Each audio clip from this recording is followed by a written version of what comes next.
मित्रों, पिछले सत्र में हमने ईश्वर को जाना कि ईश्वर क्या है, ईश्वर की परिभाषा क्या है।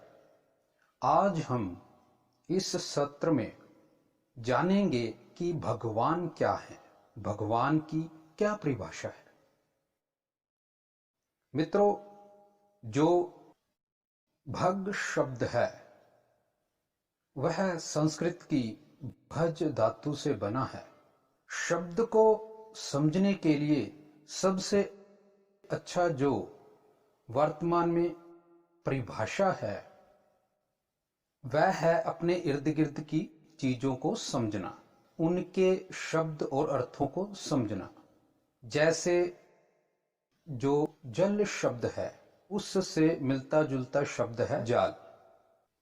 तो जिस तरह से एक जाला अपने तंतुओं के संयोग से जुड़ा रहता है, एक रस रहता है, उसी प्रकार जो जल के तंतु हैं, जल के जो अणु हैं, वह एक दूसरे में एक रस जुड़े हुए रहते हैं।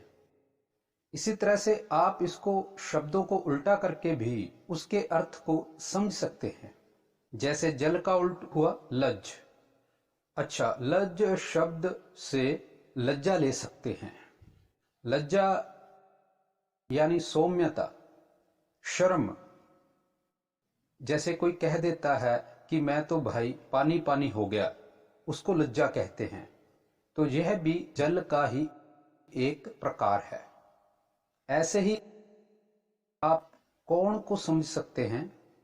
जैसे कोण का उल्ट करेंगे तो वह नोक बनेगा। तो इस विधि से आपको शब्दों के अर्थ के स्ट्रक्चर को समझने में आपको आसानी होगी। यदि वह शब्द गणित में प्रयुक्त हुआ हो फिर तो क्या कहने, आप बहुत अच्छी प्रकार से उस शब्द को समझ सकते हो। जैसे जो भाग शब्द है वह गणित के भाग में लिया गया है। भाग को ही भाज्य कहा गया है। भज से भाज्य, भग से भाग, इस तरह से शब्द बने हुए हैं। तो आपको आज हम गणित के माध्यम से समझाएंगे कि भगवान क्या है। जैसे जो भगवान विष्णु हैं, आप उनको विषम शब्द को लेकर के जो गणित में विषम अंक हैं उससे आप भगवान विष्णु को समझ सकते हैं। मैंने इस पर कई वीडियो भी बनाई हैं, आप हमारे चैनल पर जाकर के उन वीडियो को देख सकते हैं। उसमें विषम शब्द की बहुत अच्छे से परिभाषा करी गई है। सम शब्द की भी अच्छे से परिभाषा करी गई है। सम से प्रकृति की साम्यावस्था को लिया जा सकता है। तो सम का मूल शून्य होता है। शून्य से शिव शब्द को आप समझ सकते हैं। तो इस तरह से शब्दों को समझ करके आप शास्त्रों को समझ सकते हैं, उनकी भाषा को समझ सकते हैं, गणित को भी समझ सकते हैं। तो कभी एक सत्र हम आगे शब्दों का भी लेंगे कि किस तरह से शब्द बनते हैं, किस तरह से उनकी परिभाषाएं हैं। तो चलिए सबसे पहले समझते हैं कि भाग क्या है। गणित में भाग के प्रयोग को आप जानते ही हैं। वह संख्याओं को या चीजों को बराबर बराबर विभाजन करने के अर्थ प्रयोग किया जाता है। इसी परिभाषा से स्त्री के भग को भी लिया जाता है। स्त्री में भग वह अंग है यहां से संतान उत्पन्न होती है। इसी भग शब्द का उल्ट गभ है। गभ अर्थात गर्भ। यहां पर शुक्राणु से युक्त अंडे का विभाजन किया जाता है, वह ही गर्भ कहलाता है। अर्थात वह अंड 1 से 2, 2 से 4, 4 से 8, 8 से 16, 16 से 32 इस प्रकार से बढ़ता है। आप कहोगे ये तो भाई गुणा है। दरअसल इस गुणा में ही विभाग छुपा हुआ होता है। दरअसल जब हम अन्न खाते हैं, अन्न के विपाक से उत्पन्न विभाग से ही हमारी धातुएं उत्तरोत्तर बनती हैं। कैसे, इसे समझिए। जब हम अन्न खाते हैं तो वह पहले पेट में जाता है।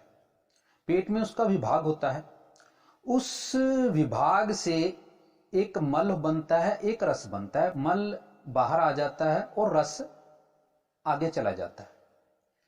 उस रस से विभाग होकर के रक्त बनता है, रक्त से विभाग होकर मांस बनता है, मांस का विभाग मेद है, मेद का विभाग अस्थि है, अस्थि का मज्जा है और मज्जा का आगे वीर्य है। यही विभाग प्रक्रिया माता के रक्त से गर्भ में पल रहे शिशु के शरीर को बनाती है और इस विभाग से अंडे में गुणन होता है और वह 1 से 2, 2 से 4, 4 से 8 इस क्रम से बढ़ता है। अगर हम इस प्रक्रिया को रिवर्स करें तो आपको इन्हीं सेल्स में विभाग स्पष्ट दिखाई देगा। अर्थात जैसे 64 से 32, 32 से 16 सेल, 16 से 8 सेल, 8 से 4, 4 से 2, 2 से 1, फिर उसके साथ मज्जा से अस्थि, अस्थि से मेद, मेद से रक्त, रक्त से रस और पुनः आपको वह रस अन्न में बदलता हुआ साफ दिखाई देगा। इस विभाग की प्रक्रिया के कारण ही स्त्री के गर्भ को भग कहा गया है। इसी क्रम से समस्त जीव जंतु व पेड़ पौधे बनते हैं। उनके सेल भी मिट्टी से पोषण लेकर उनके विभाग से अपने सेल्स को उत्तरोत्तर बढ़ाते हैं। इसी प्रक्रिया से यह पंचभूत उत्पन्न हुए हैं, अर्थात महत से अहंकार, अहंकार से आकाश, आकाश से वायु, वायु से अग्नि, अग्नि से जल और जल से पृथ्वी। अब विचार करें, यह प्रक्रिया किसने किस में आरंभ की?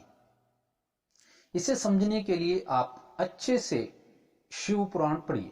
उसमें शिव को इसी भग के कारण भर्ग कहा गया है, क्योंकि यह समस्त संसार लय को प्राप्त होकर के जिसमें प्रवेश कर जाता है वह शिव भर्ग कहाए गए हैं।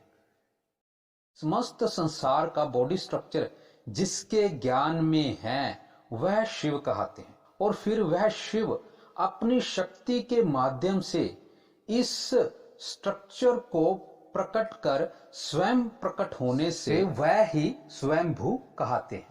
इसीलिए समस्त शक्ति शिव के भीतर होने से शिव भर्ग है, क्योंकि शक्ति को वह ही प्रकट करते हैं, किंतु शक्ति के माध्यम से वह स्वयं प्रकट हो रहे हैं, इसलिए शक्ति को यहां भर्गा कहा गया है।